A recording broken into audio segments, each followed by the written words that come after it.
I've had a couple of goes at this video so far, and I'm hoping this one will work out all right, because it's going to be it's a little bit haphazard, as much as I'm trying to keep it in order, because I'm trying to talk about several different things at once. But the primary point of this video, and probably the one after it as well, is to show you in person, as it were, even though you're not here, but let's assume you are, close-up version of my Wild Spirit art, the original Wild Spirit art, not the revamped version, and to show you how very different it is to what I do now.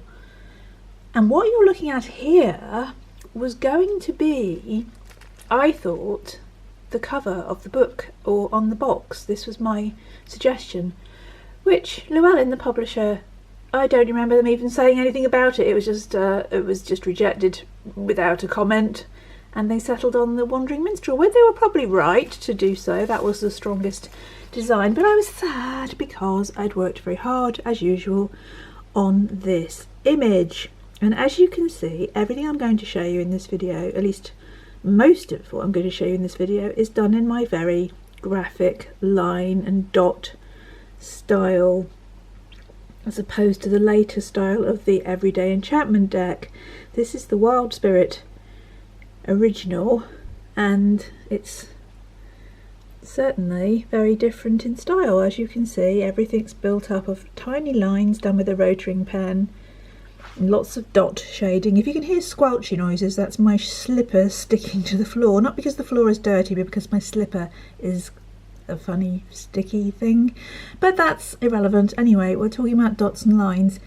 If you look at this chap's face here, you can see how it's built. I'm trying to keep steady, otherwise it'll be very annoying. Everything is built up of dot shading, and then I colour it in over the top, so everything's done in black and white first, and then I do another layer of colour. So I always had a black and white image as well, although where they've gone I have no idea. I have lost so many things in all of my various house movings. I think I've talked about that in another video. Things just vanish no matter how well you pack them and look after them. When you come to unpack things, they're not there anymore. Anyway, I digress yet again. This is... what is it? It's a close-up of the face. The other face. What was I trying to say? Yes, so there should have been original black and white versions of this before I layered the colour on top, because you can see that it is basically a black and white detailed drawing with colour on it, and that's how I worked. And if you look in the corner, the mistake I made, I think I've said this in other videos before, the mistake I made with this deck was that I had these jazzy borders on, and as I've been talking about in my recent videos about my artwork, I always put jazzy borders on everything. It was part of my medieval Books of Hours influenced work that everything I did had this border, and I thought it would be good for all the major cards to have this border on them, this particular yellow and red and black one, and in the corner they'd all have a little symbol that said something about what they were. Now this was not a card, this was just going to be a design for the box, so it wasn't so important. But there you go, something that's probably never been seen, certainly not that close up anyway.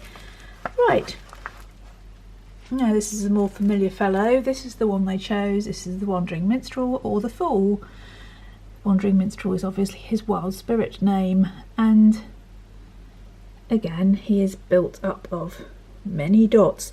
This video is about the artwork as opposed to the meanings of the cards. I'm really not doing that in this particular set of videos. I want to just show you the differences in my art and how it changed, and how it changed even when I was doing this deck, because this deck took so long, nowhere near as long as the Everyday Enchantment deck did, but it still took me so long that things changed. Anyway, I will explain that anon. For now, let's just have a look at the dot shading. So again, he would have been a black and white drawing, built up of little dots and lines. There's his lovely face, and then I would have coloured it in, because everything has got a black line around it. It's very graphic. That's the only way I can describe these. this work with the black lines and dots and shading, and that's how I did my tattoos as well. Very much in the same style. That's just what I did at the time. Anyway, in the corner of his card he has a little star, because they all had some signifier. Those disappeared on the Llewellyn deck. There should not have been any borders at all on these cards. It just reduced the size even more, but we live and learn. And if this ever does come out again under my own steam or some other publisher, if that's possible, then there will not be borders at all. On some of them you'll notice this line where I've stuck something over it. I think this was because I was actually putting the title of the card on, and then I was told not to do that, so I've ended up with this. So I don't think that the version I would have sent to them would have been this one, because I wouldn't have sent them a version with a line stuck across it. I probably had to make a copy of this and then do it all over again and then send them that one. It's very labour intensive business. And of course, as you can see, all of this was just done by hand. There is no computer generated anything in this. I didn't even, I don't think, have a computer. I might have done, but it was probably very, very rubbish with no graphic art or Photoshop type program on it whatsoever. I didn't even know they existed. And when I wrote to Llewellyn, who were in America, in Minnesota, I had to send everything by post or FedEx, and it was a very lengthy process to do.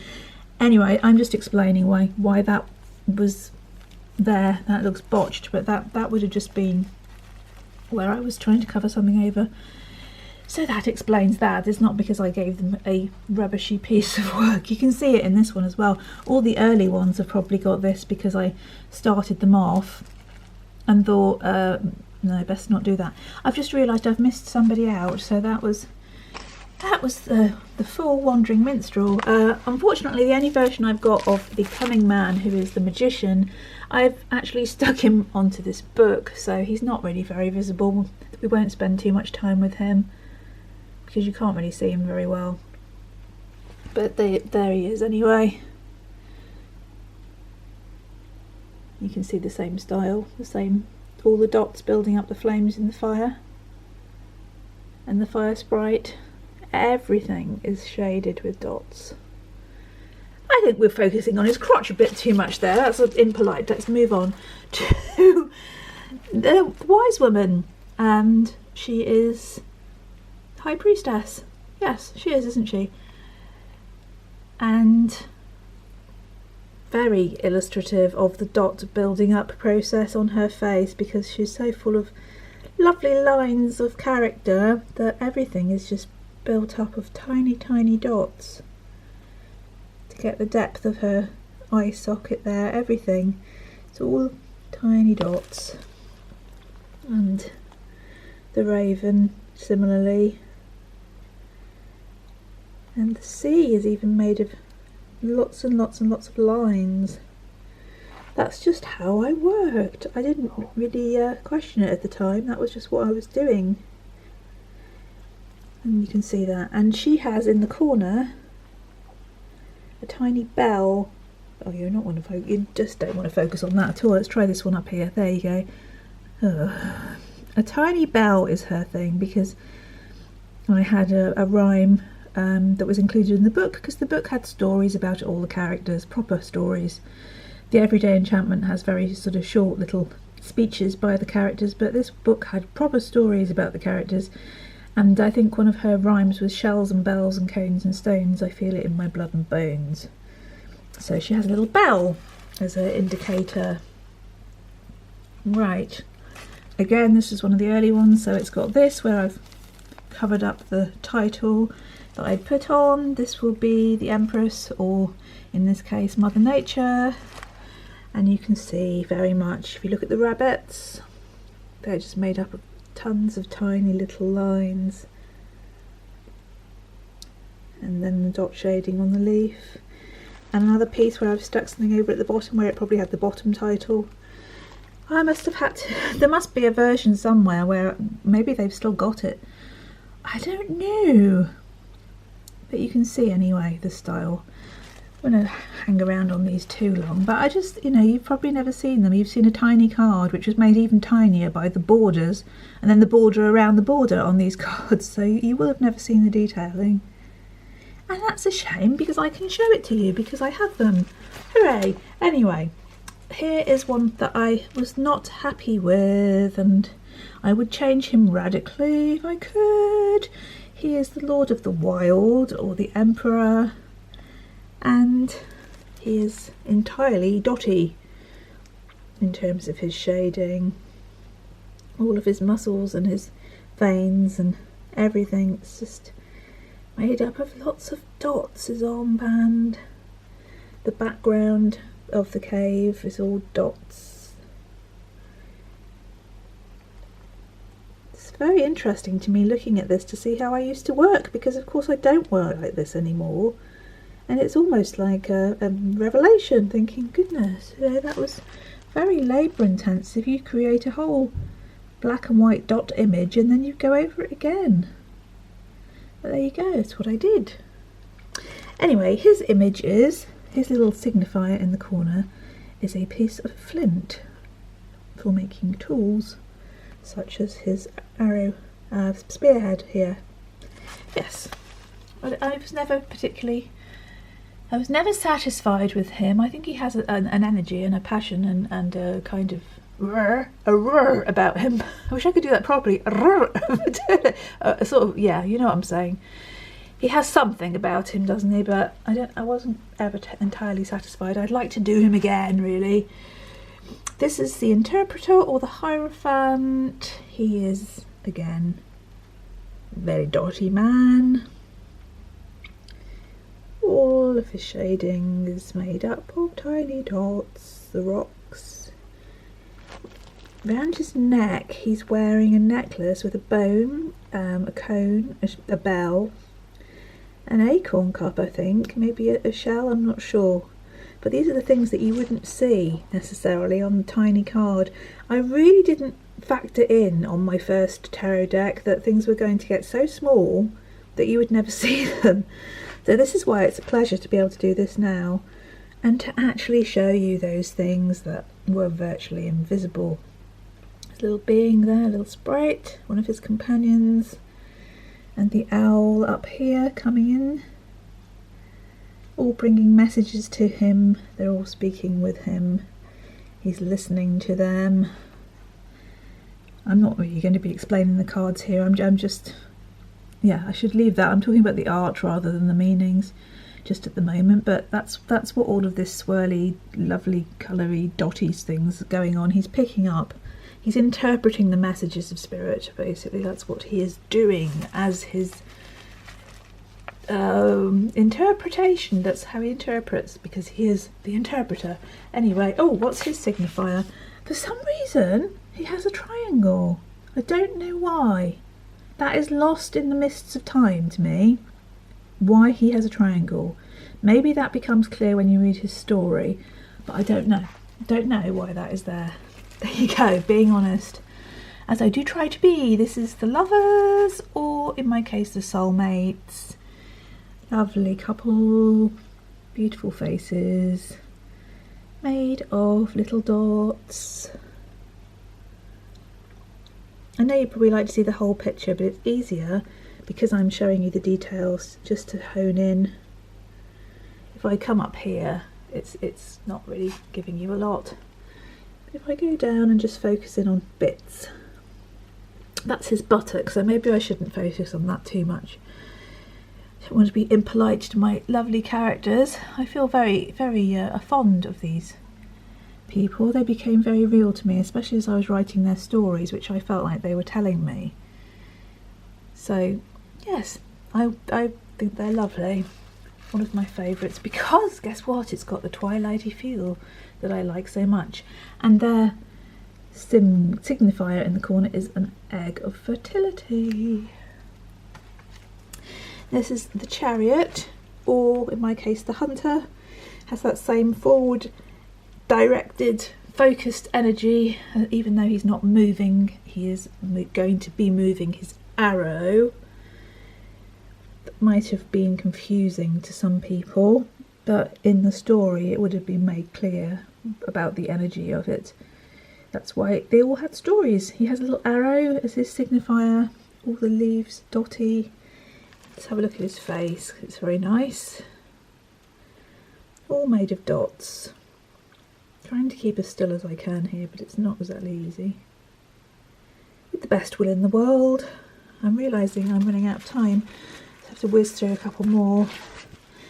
Not terribly keen on this one. Force, wild power, which will be strength. She has a sunflower as her signifier. There's the sun, everything's very dotty. This one is particularly graphic and made up of dots and very heavy black lines.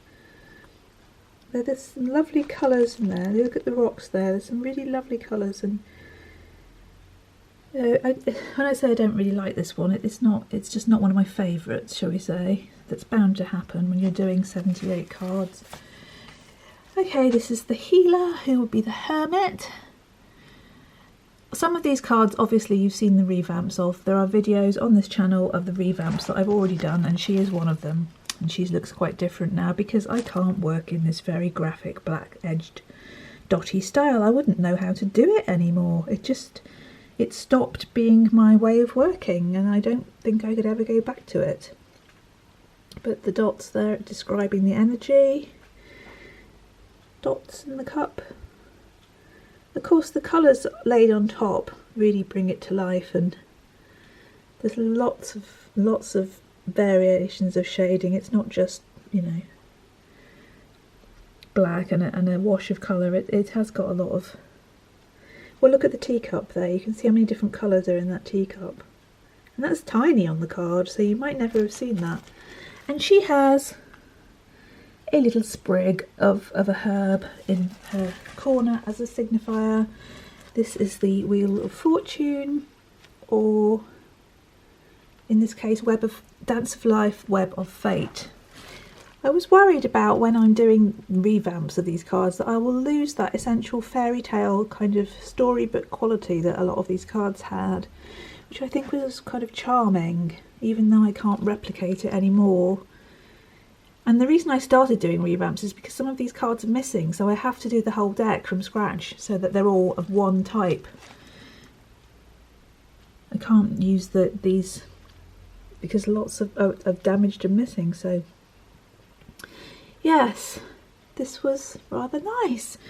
Their signifier is a little coin in the corner. I just think this one is particularly charming. It looks like something out of the books I used to read as a child. And that was part of the ethos of the Wild Spirit deck. It was meant to have that kind of fairy tale charm to it. This is Justice, or this card is called the Hooded One because it was meant to represent a kind of Robin Hood figure who was bringing justice to the land, although people got a bit confused about that. Although if you read the story, it became quite clear as to what was happening in this image. It's just the image isn't that self-explanatory without the story. That's why they had a book to go with them. In the corner you've got a little scale of justice.